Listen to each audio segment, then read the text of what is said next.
My name is and I work at the Issam Fares Institute on the Research and Policy Forum on Youth in the Arab World. And we're going to go around if anyone has any questions or comments. We'll try to keep them concise. If you could introduce yourself, and then we'll take a couple at a time, and if there are any responses from the speakers.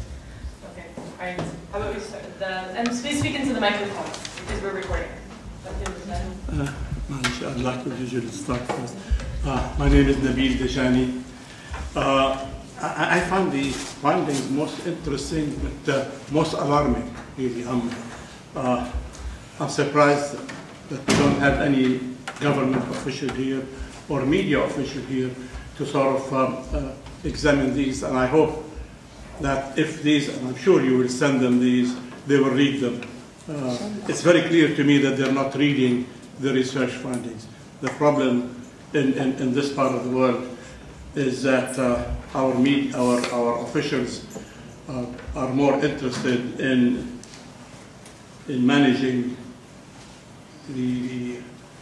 their own affairs than affairs of the country. Now, what I found alarming is the sectarianism that's growing in Lebanon. The findings of Charles and of the Lebanese University clearly show this. And the most serious thing is the split between the difference between the Muslim woman and Christian woman. This is really alarming.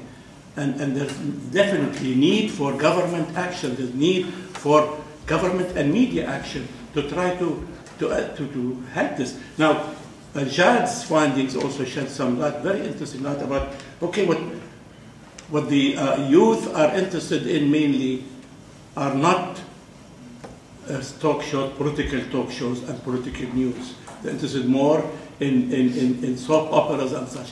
This, if our government officials are a bit intelligent, and if our media directors have also some intelligence, this can tell them something that we need, which we should not focus on political talk shows.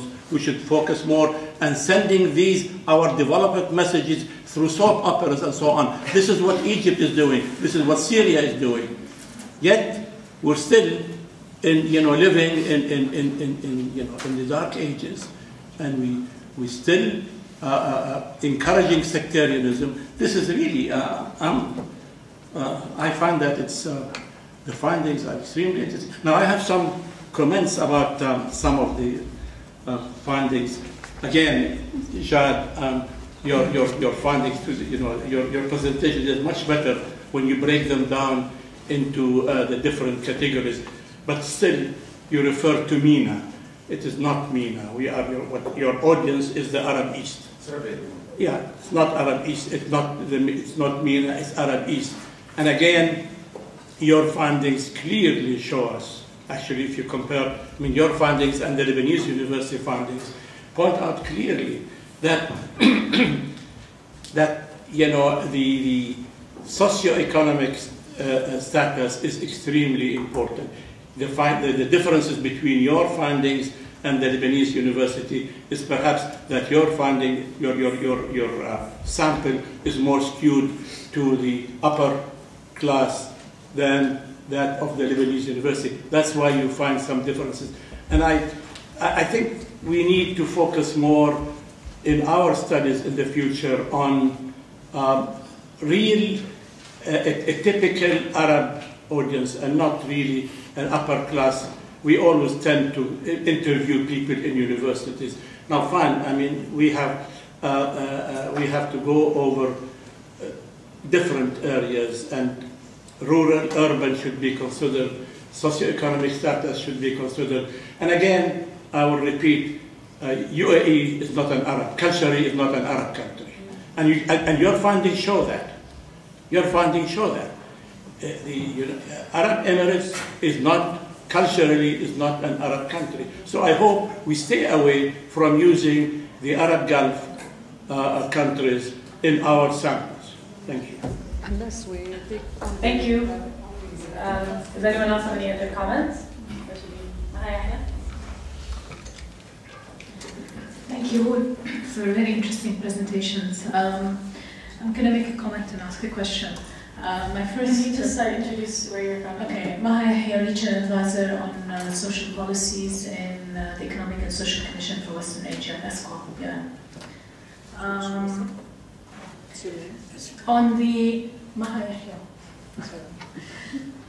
On the inter-sectarian issues, I'd be interested in finding out more about the sampling. Maybe talking to you a little bit later, Sean, about how the sample was conducted and was drawn out and the way the interview was conducted, because that makes a big difference. But anyway, some of the findings that you've come up with in terms of inter-sectarian biases actually correlate with the study I had done earlier when I worked with UNDP on education and citizenship. We did a survey on it was a representative sample at the level of the Muhafaza, and we did a survey on 3,000 brevet students in 113 public and private schools. And the findings were just as alarming, and actually this was done in 2008, so another year or so, many of these students would now be going into university, so they'd be entering your survey.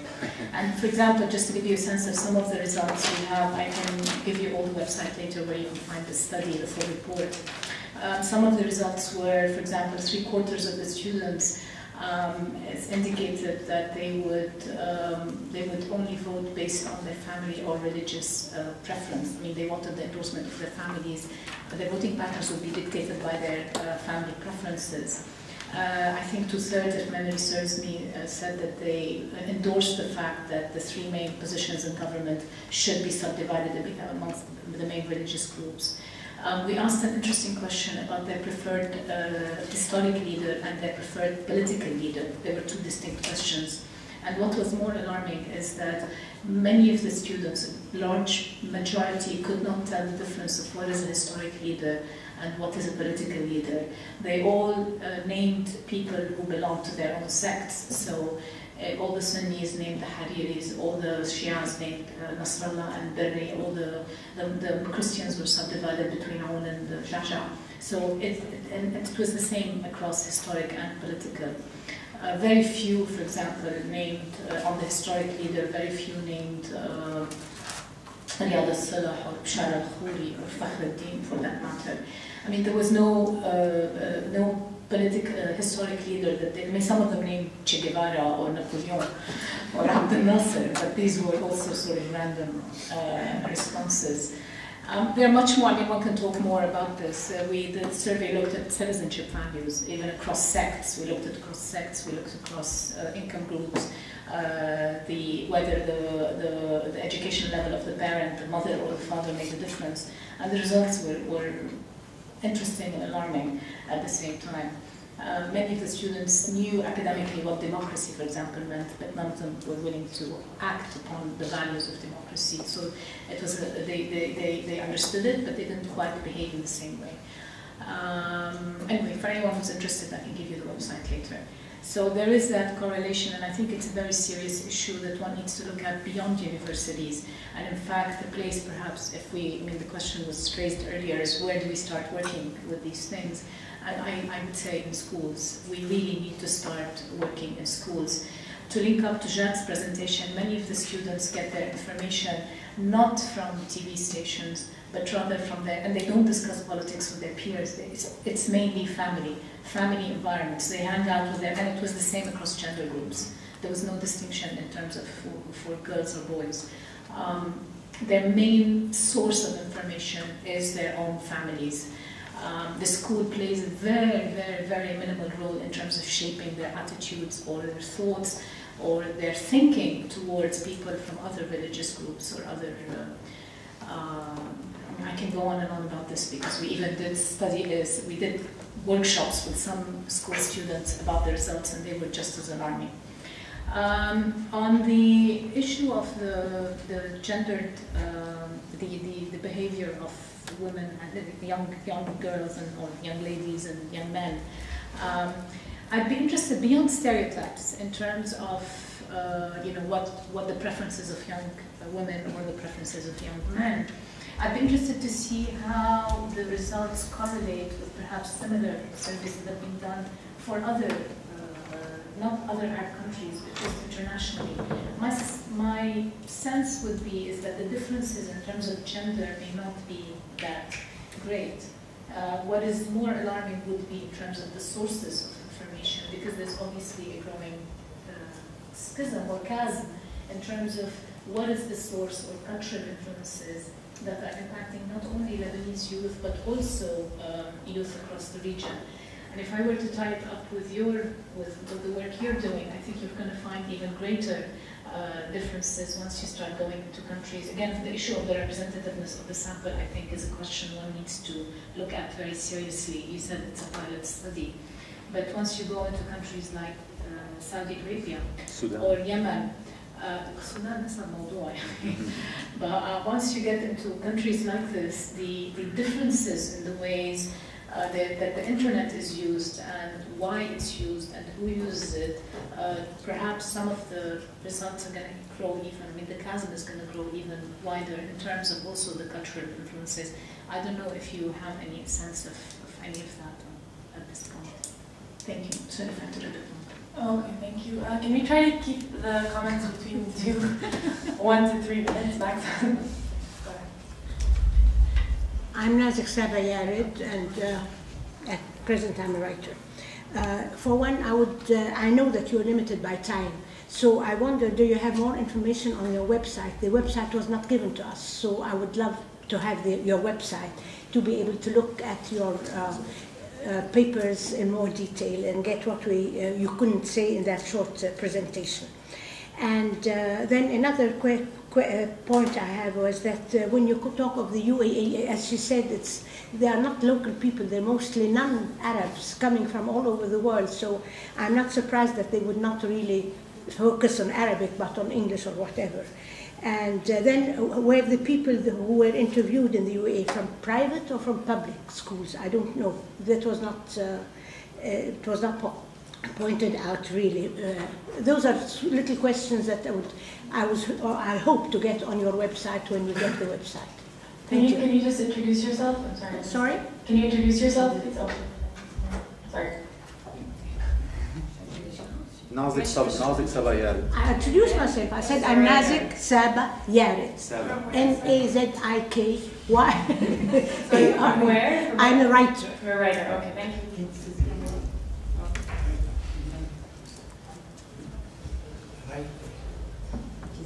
Okay, sorry. Jad, Charles, Azza, and Will, do you guys want to respond? Sure. Okay. Let me start with the sampling. I have actually I think it's a 7-page methodology section that delineates all the details every step of the way. It's a really boring, long piece of methodology work. It really recognizes the limitations of that sample. This is a pilot study, so we were testing this methodology and the instruments and the possibility of being able to conduct a study in the MENA region across the Arab world. We barely had funding for 3 countries, and even that funding, we squeezed it to be able to reach those schools. We tried our best to reach public and private universities. We tried our best to reach lower and upper income. It was much easier to reach the private and the upper income because they were more responsive. It was easier to get in contact with them. God knows, my research assistant, Noor Amaji, she spent hours and hours contacting public schools in UAE and lower income schools, and we didn't have enough funding to go to rural areas, so we had to go to the cities, Dubai, Abu Dhabi, Sharqa, Amman. We did a good job in Lebanon, however. We were able to go to a lot of public universities, to Lebanese University and a lot of public schools. We went to the north, we went to the south, we went to several areas in Beirut. But still, it is a skewed sample. But it is a very interesting sample too. It is an affluent sample of youth who go mainly to high schools and partly to undergraduate universities. I'm hoping in the next phase we will be able to expand that sample. It will require a huge grant or multiple grants. I mean, we're talking about $200,000 to be able to get a representative sample of the MENA region. That's at a minimum.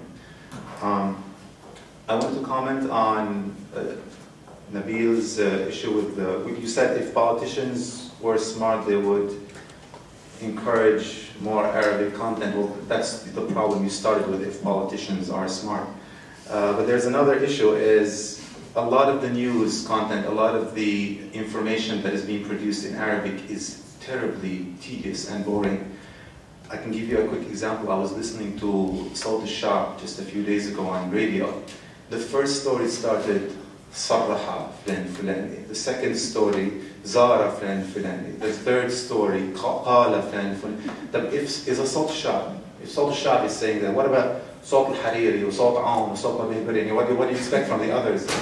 If you look at other news that is produced in, let's say, BBC and Al Jazeera, for example, Al Jazeera English and Arabic, it's much more interesting, it's much more dynamic, it's much more informative. You read an article in a Safir or Nahar, it takes you probably 15 sentences to get to the gist of what the heck they're talking about. So it is a matter of journalism, it is a matter of training journalists, and we both know that, we've talked about that. It is a matter of expanding and revolutionizing the way we teach our journalists at colleges, even teaching media literacy at universities, and a matter of creating a new journalistic culture in this region and helping to create this enabling environment for free press, free speech, and for good journalism. I think there's one more thing that Maha, I think you talked about family. The main sources of youth were family and friends, and that was actually exactly what I found. But there was also one other thing, was TV. They exactly had the same percentage. I believe it was 85%, and 85% chose family and friends and TV. There is, again, a really interesting special report in The Economist that you really need to look up on TV from May, that talks about how many people when studied, underestimate how much time they spend on TV. What they did, they surveyed people, asked them how many hours they spend, and they actually put a camera in their house and observed how many hours they watch. And the difference was shocking, some 50% range of difference.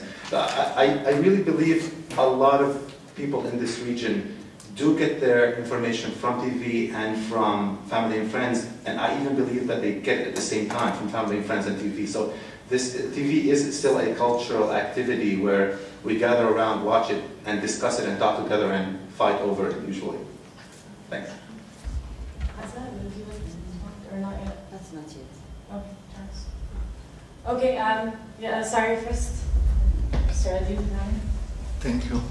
My name is Adib Nami. I am also regional advisor at ESCWA. I will try to be a little bit controversial in what I am saying. This is usually what I do in life. But first of all, I will start by a comment, actually, because it was mentioned twice, and starting from the hypothesis that if politicians are smart, actually I think the politicians in the Arab region are the smartest politicians in the world. Because being smart in politics, and if you adopt the pragmatic approach, is to stay in power as long as possible. So I believe our region has the highest score. I'm just going into another direction, and forgive me, I'm not just answering to you, but this is something that I thought that it was just mentioning that because we have something a little bit specific, and we need to have a problematic, some hypothesis when we want to go into research. Now, I was actually very happy and very convinced by the presentation that I heard, the three of them. Also, the second one, I couldn't really catch either the explicit or implicit hypothesis or problematic. I couldn't find it. In the first one and the second one, I saw the problematic. In the comparative study for the three countries, the problematic was not clear. And actually, because it is a pilot maybe, but this need to be a little bit more clearer. And I believe it is extremely important because also it is a regional one, and I agree with the comments on the Arab Emirate issue and whatever. and also the bias. And the bias is extremely important here, because it couldn't solve by weight. The weight will just limit the damage, but actually there will be some main issues completely missing, so the weight will not resolve this problem. Just for one example. For example, if I am asked this set of questions to see where I am in contact with media, usually I am not in contact, for example, with the radio.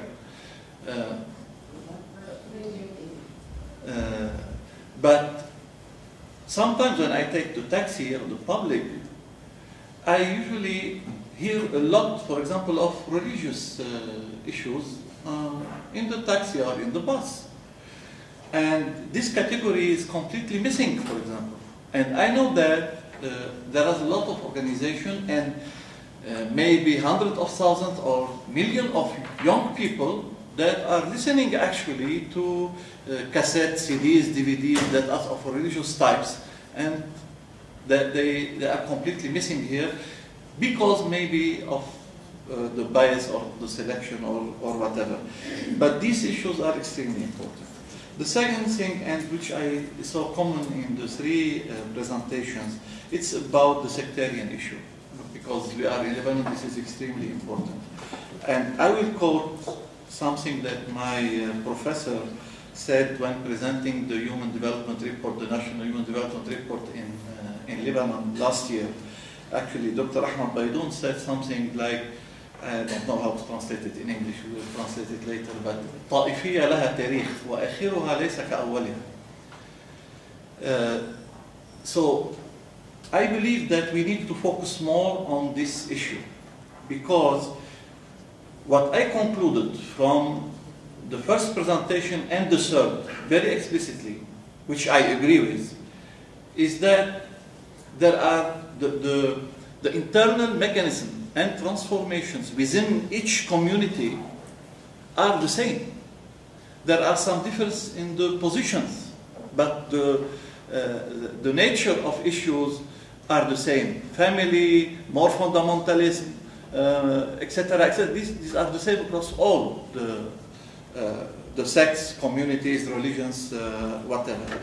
So actually, I don't see that we can understand the behavior of the youth and explain it or interpret it by their community or because they belong to this sect or not. It's the opposite direction that we need to go. Maybe we need now to explain the sectarian attitude and position of the youth by referring to the other variables that are more important.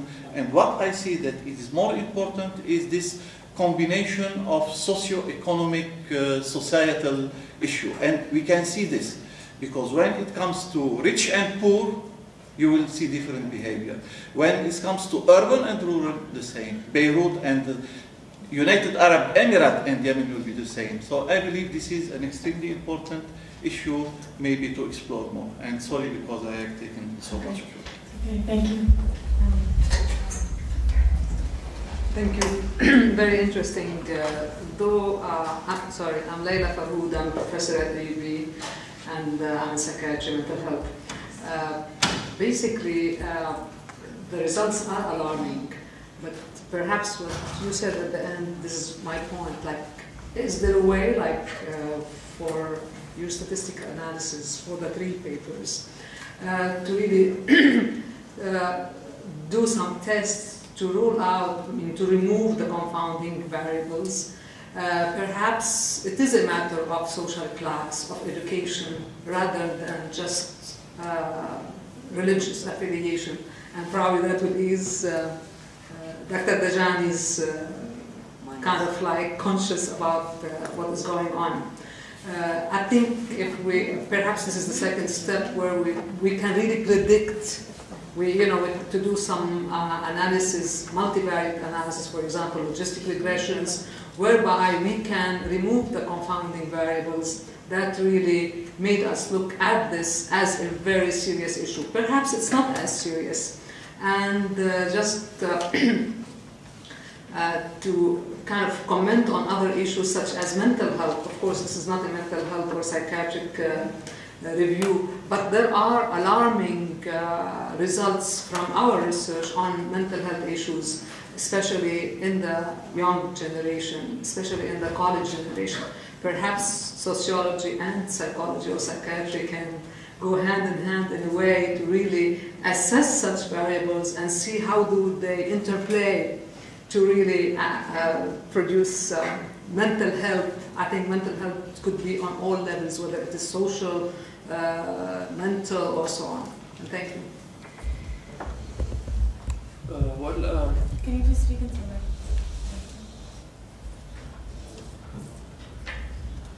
I hear a lot of critics and critical opinions, and we see... Can you introduce yourself, please?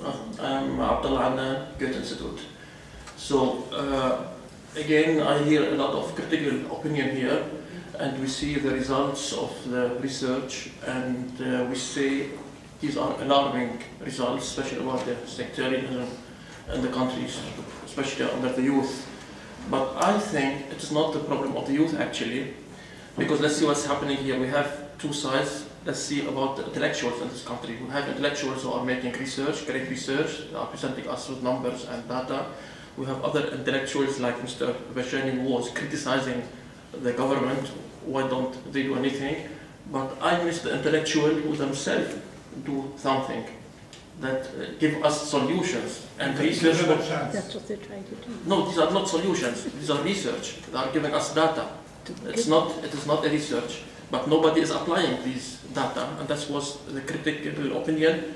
Why the government is not doing this?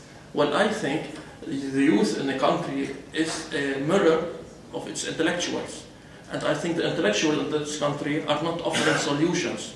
That's why we don't see youth who are having other opinions other than the sectarian opinions, because the sectarian intellectuals are dominating the area. So I think it is a problem of the intellectuals more than the problem of the youth. Okay, thank you. Now we're going to have some responses from the speakers. Charles?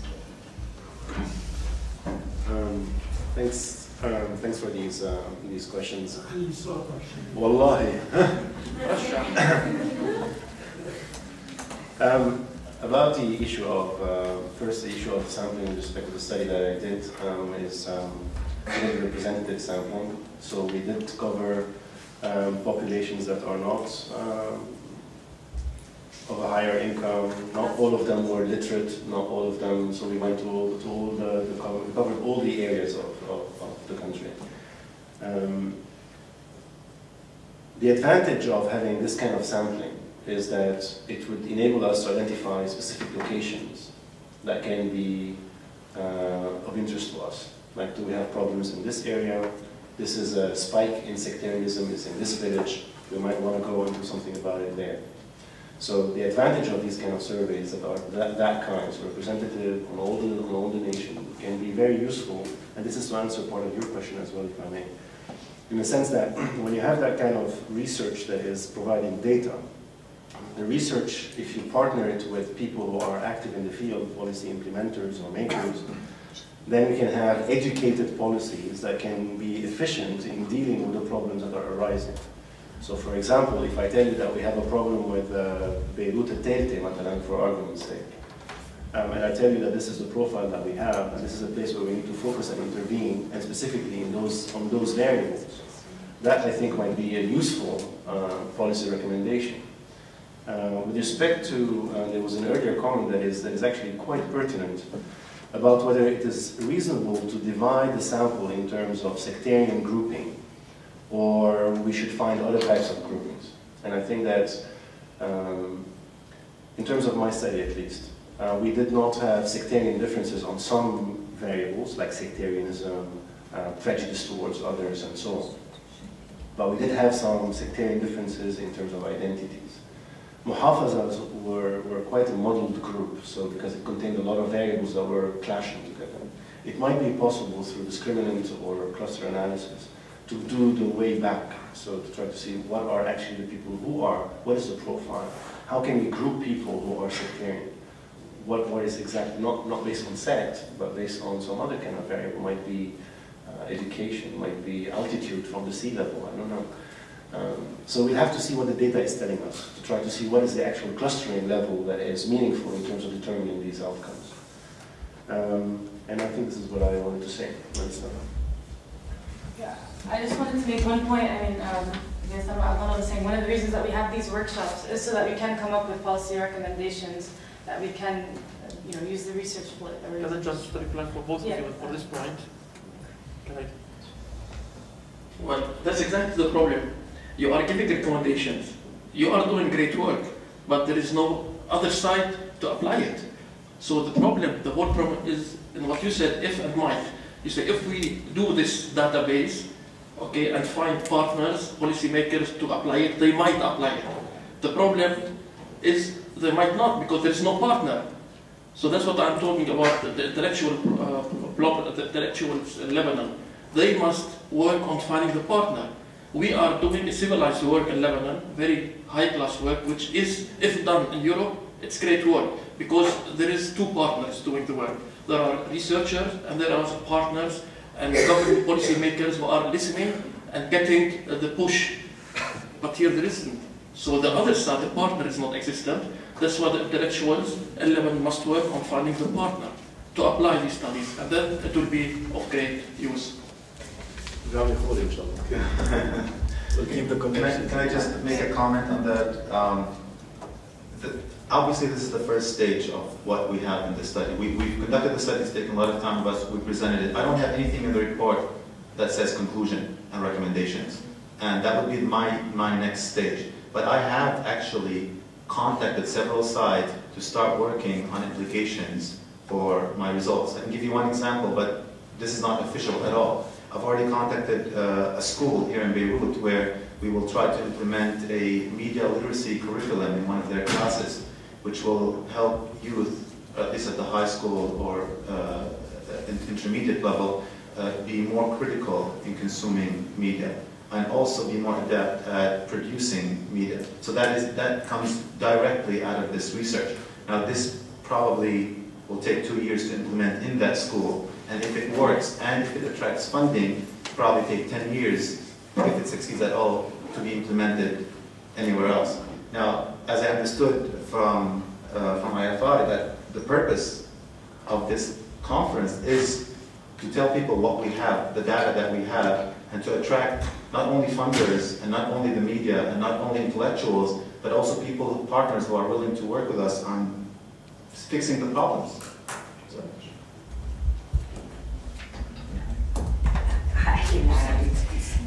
بالنسبه لقضيه البوليسي اللي عم تجي اكثر من مره، يعني نحن دائما بنفكر انه الدوله بدها تعمل سياسات مشان تطبق، لان نحن بلبنان نعرف انه مفهوم السياسات بعده كثير جديد بالنسبه للدوله اللبنانيه. الناس اللي هن عم يعني يتقوا هذا الموضوع وفعلا يستخدموه هن منظمات غير حكوميه الموجوده عندنا، يعني سابق احكي عن شيء ما له علاقه بدراستنا نحن، ولكن نحن شيء بنعرفه من دراسات ثانيه، انه المنظمات غير الحكوميه تتلقى وتطلب اصلا، هي عندها هن الناس بيطلبوا ريسيرش لحتى ياخذوا ريكومنديشنز، منهم ياخذوا بوليسيز ان كان منظمه لوحدها ولا تآلف منظمات غير حكوميه. مثلا انا شوي بشتغل مع منظمات التي تناهض العنف ضد المراه، بعرف انه هدول الناس لانه صاروا يعرفوا قديش الشباب يونج بيبل هن يعني انترنت يوزرز بهالكثافه، صاروا يعملوا مثلا سايتس اللي هي انتراكتيف لحتى يمرقوا المسجز تبعهم عبرها. فيعني الدولة هون مثل ما عادة نحن دولتنا اللبنانية، خلينا ما بقى نتذمر، يعني خلينا ناخذ هذه كواقع، انه الدولة اللبنانية عادة تلحق المجتمع المدني، تلحق المجتمع المنظمات غير الحكومية. فلما هدول بلشوا لما بنحكي عن الدولة خلينا يكون نموذج للدولة اللبنانية كيف بدها تلحق هدول الناس اللي هن بيبادروا عنا. ثانك جاد انه مجتمعنا بيبادر على المنظمات الغير حكومية لحتى يعني ينتبهوا كيف عم تطبق نتائج الابحاث بانه يعني يصير نوع من صياغه للسياسات وتطبق عبر يعني مشاريع وبرامج محدده يتم فيها ارسال المسجز اللي كنا عم يحكوا عنهم من شوي، وعبر مش بس مثل ما اعطيت مثل انا الانتراكتيف سايتس مثلا مع الشباب وهيك، ولكن ايضا بالسوب اوبراز يعني مثلا أهم شخص عندنا نحن بينتج نقول مسلسلات تلفزيونية هو نجار. Am I right؟ مروان نجار هو بارتنر لنا بشغلنا بالمنظمات الغير الحكوميه التي تناهض ضد المراه، وبلش يعمل سوب اوبرا تتناول هذا الموضوع. بقى بالتالي يعني في شيء عم ينعمل، بس انه مش الدوله، بالاخر مين الدوله يعني؟ نحن بنعرفهم يعني. نحن الدوله تماما يعني يعني مش دور الدوله تعمل كل شيء anyway. تمام. سوري بس انه في دور المجتمع المدني. هلا برجع بس. Dr. Dajani. Thank you. I promise I have three fast comments, and I have to shut up after that. First, the comment about the intelligentsia. Unfortunately, in the Arab world, an intellectual is given a chance only if he or she agrees with the authorities. So, unfortunately, a large number of the intelligentsia in the Arab world have become mercenaries. So the reason why the intellectuals are not contributing much is because they're not given a chance. Now, the other comment, I'd like to comment about the comment made by Jad about the need for professionalism. I agree with you, we need professional training. But more important than professional training, more important than training a student or a person how to prepare news to make them more interesting. The more interesting thing we need to develop social engineers. We need to develop students, people who can analyze social data and to digest it and produce plans. We need planning. This is what we, more than, I mean, so what? So you can teach someone to be a professional and he cannot plan. And this is what's happening in Lebanon. We have the most, you know, the best professionals, but they can't plan. So this is, I think, what needs to be done. And a final point raised by Charles, you know, from my own research findings, I found out that the different sects in the Arab world, particularly in Lebanon, they do not differ on social values. And I think that's what Charles' findings show up. They don't differ on social values, but they differ a great deal on political positions and on in their media habits. And this is really an area where we can do some planning.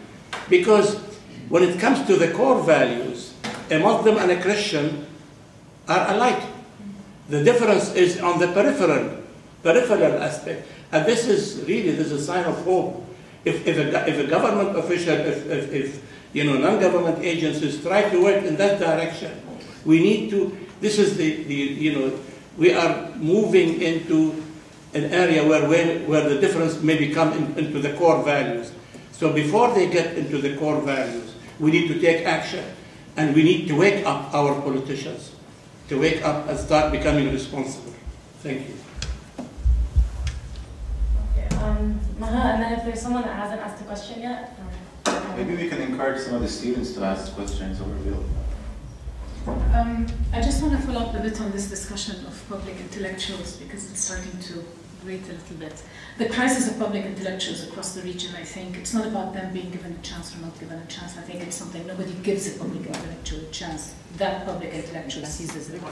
And the role of the public intellectual, I think, is one that is a much larger debate than we have time for here. But I would say two issues that impact the issue of what an intellectual does or who is an intellectual, start from there, is the question of critical thinking. The schooling systems across the region do not encourage any kind of critical thinking or questioning, but also the value we accord to research and development also across the region, whether in all fields, across all fields. There's very, very little research that's done on public policy matters. And this is actually a big issue that is gaining more and more ground, and more people are discussing it. There's very little, even academia, research institutes do very little research that is related to public policy making.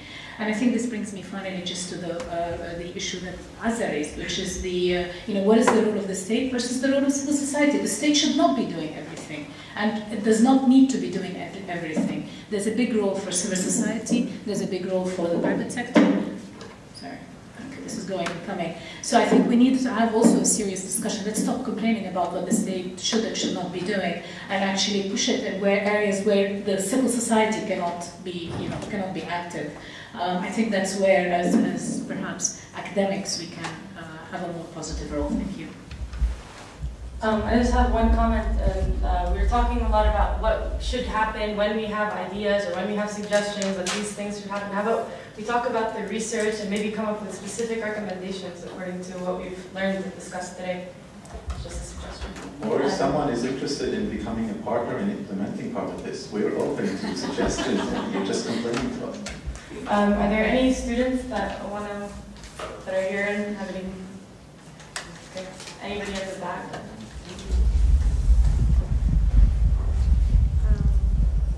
Hi, my name is Jessica Deer, and I run with my husband Social Media Exchange, which is an NGO that focuses exclusively on using the internet strategically for social change in Lebanon. We would always be interested in partnering with academics who are doing research, and we work in the field a lot in a lot of rural areas, both in Lebanon as well as in other Arab countries, and I think we would have a lot to share in some of the research that is going on.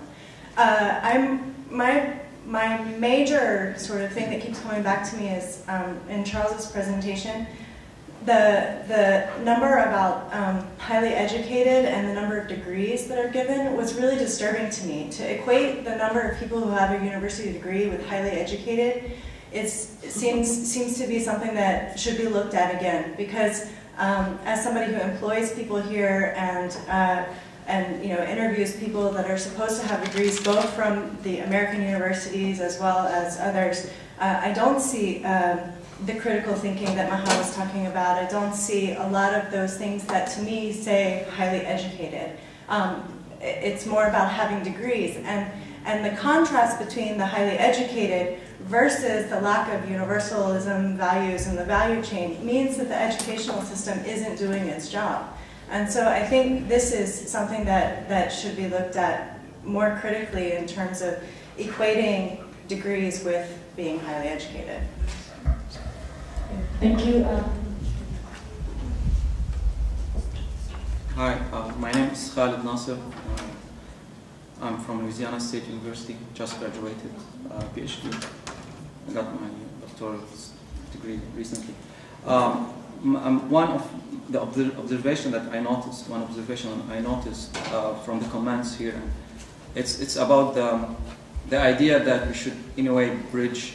I mean, the crisis is in this: how much diverse or different are those samples? There are many subcultures in a sense, and sometimes it might, or there's a fear that it might create some dangers. And for me, I think it's the idea here is, I mean, the crisis is not the diversities. I think it's more important to respect those diversities, in a sense, to bridge and have an attitude towards diversity. It's more about let's not have a dialogue. Let's have a dialogue on how we approach diversity and cherish this diversity, which is, I mean, Lebanon is so diverse, and instead of thinking of how we can make it more homogeneous society, let's enjoy it as something unique, in a sense that let's give each person what they want and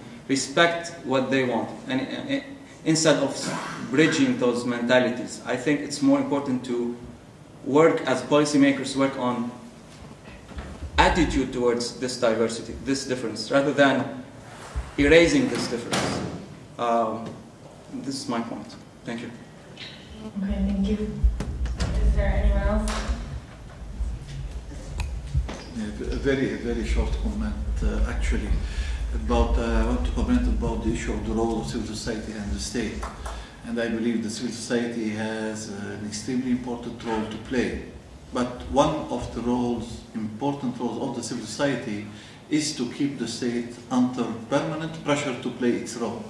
Because the state is not, it is an apparent, of course, but it is not the ownership of the political leader. It is the most important governance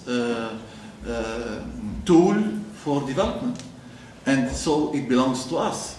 And I believe the main change is that when we succeed to have influence on the public policies and on the state, so they should be kept under permanent pressure. And if we don't succeed, that the state itself and the ministries and all the institutions related to the state play their role in the development, we won't have real impact on development, actually. Okay, I have a question. Based on what we've discussed, what should the state or the civil society be doing based on what we've learned today from our research? Do you have any suggestions? Should be doing the role. Which is in specifics. Which is to stand in the face, to serve the society and the people and not the government. Unfortunately, you said that the people belong to the politicians. Unfortunately, in the Arab world, the people belong to the politicians, not vice versa, as it should be. And this is where I think this is what we should start calling for. Civil society should start now stopping the dictatorship of politicians, of government over the affairs of the people in the Arab world. That's why we're backward. I just want to clarify. I meant, what should they be doing based on the research today? Because we're saying that they're not doing their job. What aren't they doing? You mean? What are they? What we've learned about them. No, what are they? They are not doing. What are they? You mean? It's talking about you. Civil society and the state. It's talking about you. No. I'm just kidding. You said they are not doing that. What do you mean with The they? state or the civil society. You said that there are no partners, and we've been talking a lot about how the state should approach changing certain issues, but we have not specified what issues we want to be changed, or how we want to change them, or what they should be doing. Like Dr. Dajani mentioned that we should be going through soap operas instead. That's a a practical example of how we can start changing things.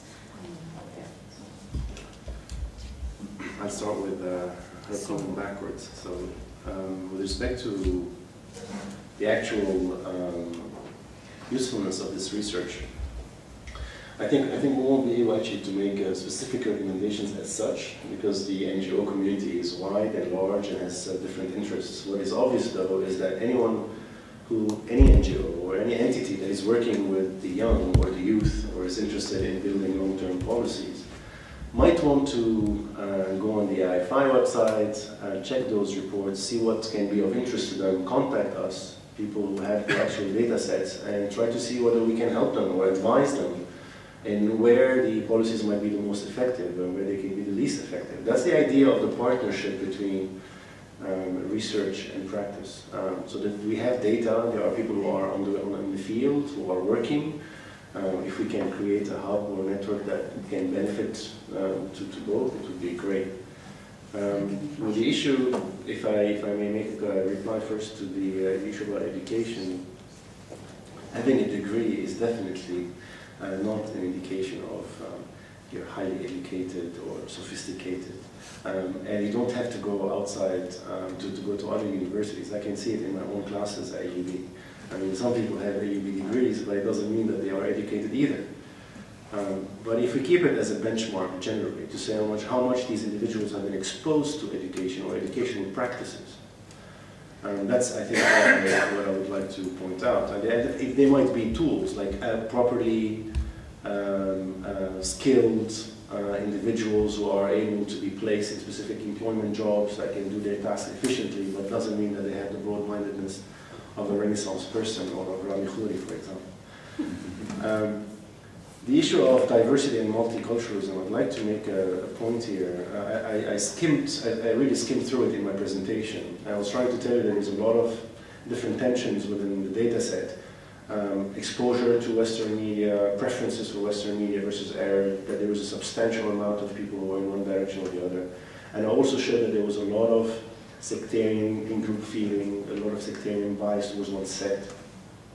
What I'm trying to say here is that we need to be maybe sometimes less ideal or idealistic about the kind of approach we have to the condition in Lebanon, and recognize that outside this educated elite that is sitting here and discussing this research, and there are different dynamics that might be happening in the community, ones that are much more well, I'm not really trying to find the right word here. But Asabiya is there, and Asabiya is a very important phenomenon that is easily observed around. As soon as there is a threat to a group or a threat to a unit, the Asabiya kicks in, and the outgroup is perceived more negatively. There's a lot of distinctions and disjunctions between the communities that we have, and these are things that we really would want to focus on. The polarization and I'll close with this comment, because I think this is a bit close to heart. The data that we've been having for the past few years does indicate polarization in our society, does indicate a lot of in-group bias in our society. The study that we presented today also indicates this at the youth level. So this is a new generation that is going to come in to replace our generation or older generations. And the time when the data was collected was relatively peaceful. When there are tensions in the country, and it seems like we're coming to a period of tensions again soon, these scores are likely to be even more polarized than the ones that I presented. And the youth are going to also be part of the fodder in terms of intercommunal tensions. And I think that this is something that is worth thinking about.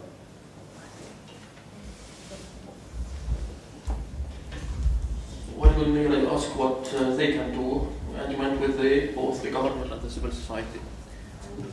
And the research. Sorry? And the researchers. Okay. So again, you ask what they can do, the government, the civil society, and the researchers. Well, first with the government, I think, to be realistic, we're living in Lebanon, the government has more important issues, and in the status quo in which the government is living, they are not capable to do anything. Second, the civil society, what the civil society can do, the civil society has a very important role to do to create a new leadership. That's the problem. When a civil society is being creative, and there are researchers, as you are doing your work, and they are seeing there is no other side to cooperate with, so it is the duty of the civil society to create new leadership. And then, as an answer to you, Mr. Majani, you said you were trying to making it easy for the intellectuals. They are saying they're not giving any chance in the Arab world. Well, intellectuals stop to be intellectuals if to implement or to create or to improve something, they have to be given a chance. Because if the government gives them a chance, they are not intellectuals anymore. They are the best case, first-class, obedient employees. So intellectuals, they must create the chance by themselves, together with the civil society, and then there will be a good work. We will be having researchers who are doing good work, and a new elite, a new leadership who is implementing this good work which is done. كمان نرجع للبوليسيز السياسي بس حتى يكون فير شوي عادي انه في مثلا الدولة مش فعلا ابدا ما بتعمل سياسات وما بتنفذ سياسات بالنسبه نحكي عن cultural practices بالذات الممارسات الثقافيه تبع الشباب مثلا في مواقع اوقات موجهه للشباب. ما بعرف اذا حدا منكم بيعرف لابتين، يعني هذه كمان اجت كنوع من تطوير لحاجه اللي هي مثلا حاجه معرفه الشباب بالامور الجنسيه لنقول. فمثلا وزاره الشؤون الاجتماعيه بالتعاون مع وزاره الصحه مع UNFPA ما بعرف مين عملوا مثلا سايت اسمه لابتين which is very nice. بركي تلاميذكم او الطلاب حتى اللي اصغر يفوتوا عليه، اللي هو بيعرف بالشؤون الجنسيه مثلا، وهي شغله كثير انا بشوفها متقدمه يعني حتى عن المجتمع المدني نفسه اللي هو مش كثير بركي بحب انه يعني هالموضوع هيدا يكون هالقد عام والى اخره. فبالتالي الدوله بضغط بركي من جهه من المجتمع المدني، من جهه منظمات دوليه ما هيك كمان اللي هي بارتنر الاثنين سوا. ففي هيك شيء، في فعلا يعني ما تقولوا ما في شيء، كثير محبط هالشيء بس تقولوا ما في شيء، في كثير بس انه مبعثر وما في محلات تجمعهم لهدول الاشياء. بركي لازم ينحط جهد لحتى يصير في اعلام. الدوله مثلا بالذات ما عندها اي جهد لتعلم عن نشاطاتها الخاصه، يعني في نقص بهذا المحل. نحن بالصدفه بنعرف اذا كان عندنا تقرير بدنا نقدمه للامم المتحده ولا عندنا شغل بدنا نسويه، انه الدوله فعلا عندها محلات وفي بؤر بالدوله كثير متقدمه حتى اكثر من المجتمع المدني. في محلات ولكن منا سياسه عامه ما في سياسه اعلاميه للدوله تتخبر عن شو عم تعمل. فبالتالي القصه معقده اكثر من هيك، يعني ما نعمم. يعني انا شوي بنزعج انا لاني نصيره للدوله. Can I say something? بس خلص. I'm going to suggest 3 things to answer one of your questions. We need 3 things. First, we need partners. We need partners who would grab these studies and other scientific studies and zoom in on a certain aspect of it, not the whole thing, because obviously there's a lot of complications, and say that, hey, we can help with this. We have the facilities, we have the money, we have the staff, we have the know-how. We can help with this. Maybe you can give us a few opinions and we'll take it from there. In the US, universities produce the science, like they find that this chemical or this medicine helps a certain in curing some cancer, and they stop there. Then the corporations, the businesses, and the social groups, the NGOs, take it from there. And some of them make money out of it, and some of them make social programs out of it, make political change out of it. That's what we need. There is a connection where the intellectual maybe will stop, will help, and transfer the knowledge to the next step. And the civil society, the NGOs, the government, the businesses. Let's not forget the businesses. They have a lot of money, they have a lot of power that they can change. The second thing we need is funding to further this research. You guys have commented a lot about the sampling bias, and I never did hide it. I was pretty transparent about it, and yes, there was 2 choices. I could have had a representative sample of Lebanon and a biased sample of 3 Arab countries, and we chose the biased sample of 3 Arab countries because it's more comprehensive and it does cover an important and affluent sector of Arab youth, at least in those 3 countries. So don't focus only on the bias, also look at the positive. The third thing we need is networks. Networks that connect all those civil society groups, business groups, intellectuals, universities. And I am a professor of journalism and media studies, and there is only one group, one association in the Arab world for journalism and media professors, and that association was established by an American group. It's actually embarrassing. And all the decisions are made in Georgia somewhere, University of Georgia. They come and have a conference here, they barely connect, they only contact American universities in the region. I mean, this is how bad the networking situation is. So those are the 3 things that I can think about.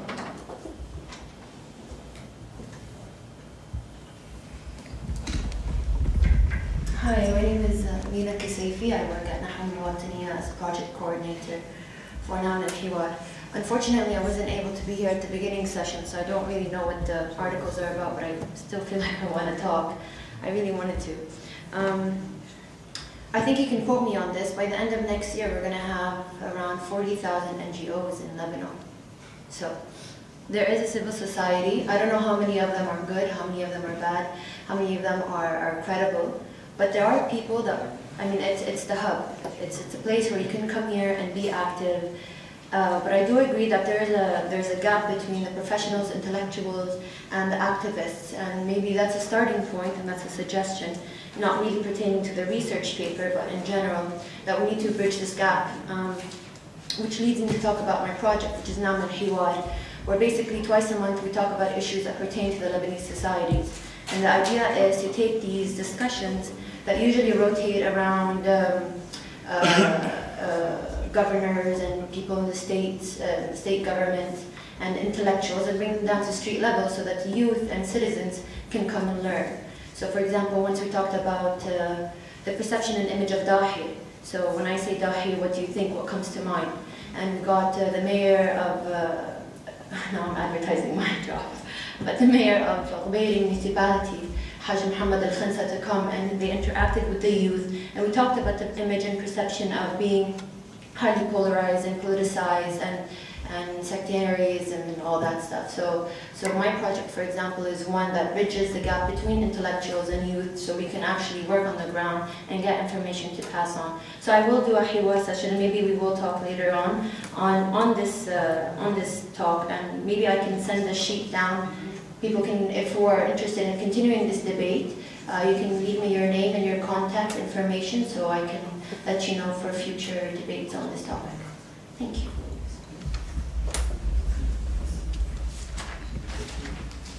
Adib, and then if anyone else hasn't spoken.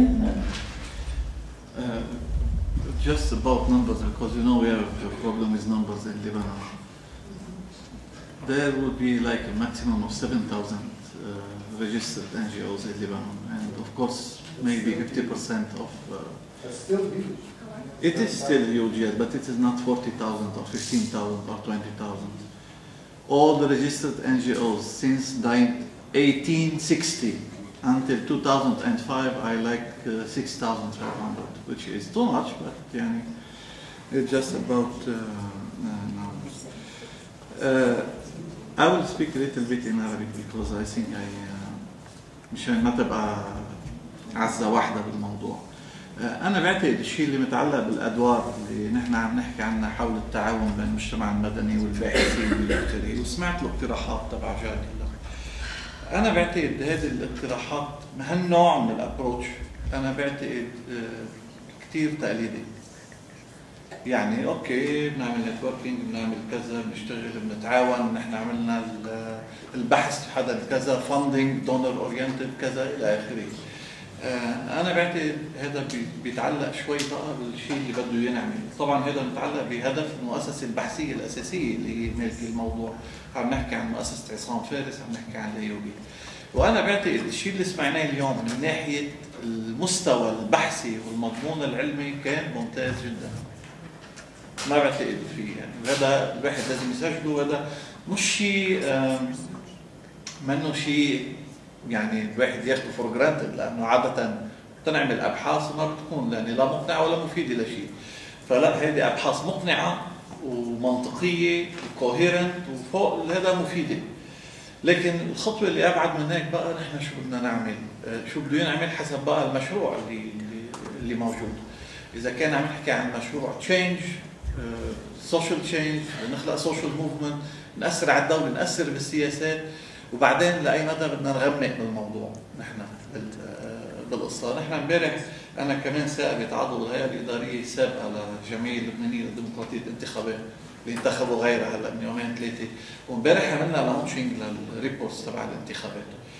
ويا ريت تطلعوا عليه، يعني هلا هو صار افيلبل بعتقد على الويب سايت، وحتى ممكن ننطلب من الجمعيه.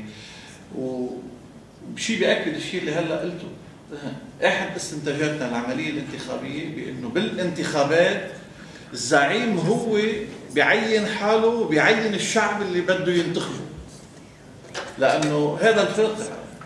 وطبعا في اختلافات اذا بدكم تفتشوا عن اختلافات، لانه شفنا شو النسب. اعلى مثلا في دوائر 92 93% من الاصوات اخذ اعلى حدا مرشح فيه 90%، يعني اكشولي هذا استفتاء على وفي فرق اذا بدكم تحكوا على الطوائف وما الطوائف، في فرق بين الطوائف وفي فرق بين الدوائر. يعني اعلى نسبه موجوده بالبنت جبال والنبطيه فوق 90 93 94%. اعلى نسبه موجوده مثلا ببيروت بالدائره الثالثه لسعد الحريري شخصيا بال 70% وشوي، يعني في هيوت. وطبعا اذا رحنا على المناطق الثانيه خاصه المناطق بين مزدوجين المسيحيه كله بال 50 55 لانه الناس. لكن انا السؤال بدي اساله فيما يتعلق بالسكتاري، لذلك قديش بدنا نغمق نحن؟ هذا الموقف اللي عم ننسبه نحن للمسلم الشيعي على سبيل المثال، هل لانه شيعي ولا لانه من حزب الله؟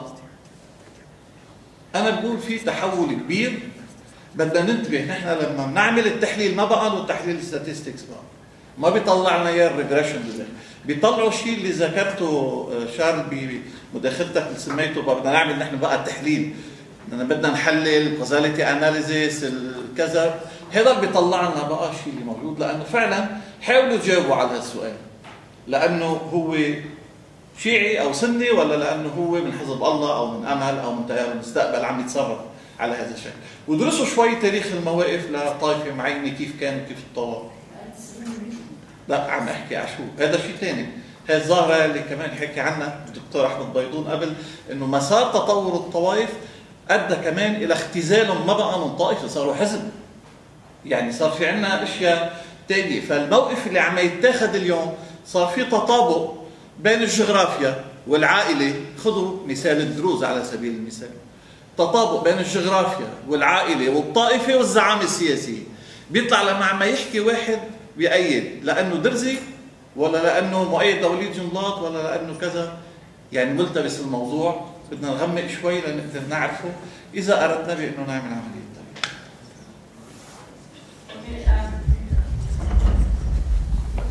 Is there anyone that hasn't spoken that would like to? Can I have a red Zanira?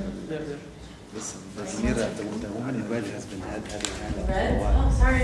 No problem. Behind. No problem. It's okay. My name is Caroline Achas. I'm an AUB alumni. I just had some comments to make. I didn't really catch your name when you spoke earlier, but you were talking about how, in fact, people have an identity. The young lady over there. And she was basically saying that it's shaped by the family. And I really don't know if, as such, it's shaped by the family or shaped by the community. What about shaped by the school? How come none of us are looking at schools? I mean, the research was conducted in schools by Jad, by Charles. We looked at schools. And at Lebanese University, again, it was conducted at schools. How come we don't think that our identity is shaped at schools? I think it's erroneous for us to assume it's just shaped by our family. I think we really need to look into the school environment, to the university environment.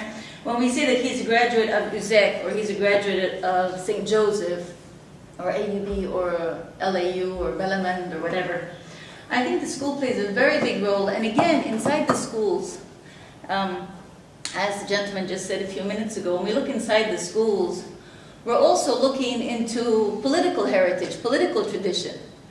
I teach at NDU, Notre Dame University in Zouk Musber, and the students had a big function a number of days ago, a number of months ago, and a particular banner was raised. Many banners were raised, but if you go on campus today, you only see one banner. I was saying to myself, why is that banner still up? Well, I know exactly why that banner is still up. It's about political identity. It's in schools, it's in universities, it's everywhere. So I think it's something that you need to look into when you're conducting your research, not only look into the community, but also look at the schools, whether it's IC or AUB or whichever other school you're looking at. Thank you. It was one of our, in our research, it was a variable. In our research, it was a variable. Both what university they belong to. By the way, you've been all the time saying the Lebanese University. It's not only Lebanese universities. We conducted our research in 10 universities. One of them was the Lebanese University. And one of the variables that we actually looked into was which university they belong to. We divided the university into 3 categories. What we call them al-Ariqa, or the ones that were founded before 1950, then the Lebanese University, and the ones that were founded after the 1950. And there were differences, like you say, among the 3 universities, the 3 types of universities, and we do have also differences, emanating from the fact that they went to different schools, whether they went to public schools or they went to private schools. But maybe we should look further into sectarian schools also, because to my mind, I think that if you went as a young student to a sectarian school, which is usually, the students there are usually belong to one particular sect, or if you went to a secular school, this is also another variable that should be brought. But it wasn't in our variables, but I think it should also be one of the variables to be studied, where as a factor which is probably even a predictor factor to the attitudes towards sectarianism or whatever. Can I comment on Carolyn? Yeah.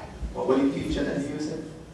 Actually, I teach business, but I have a background in business and political science. First, let me agree with you that I believe there are 3 main institutions that shape our lives, whether youth or not, the family, the educational institution, and more recently the mass media, and mass media becoming mass media / political, mass media / family, mass media / sectarian institution. The line between them is pretty much blurred. So I definitely agree with you on that.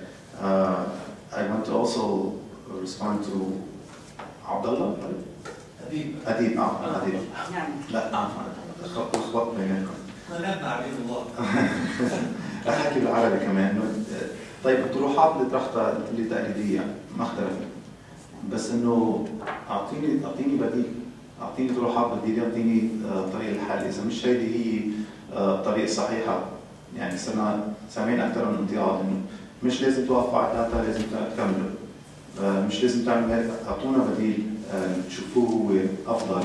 يعني بناء على الدراسات اللي عملناها على النتائج، شو بنقدر نكمل معكم، بشو بنقدر نشتغل معكم يعني كمنظمات.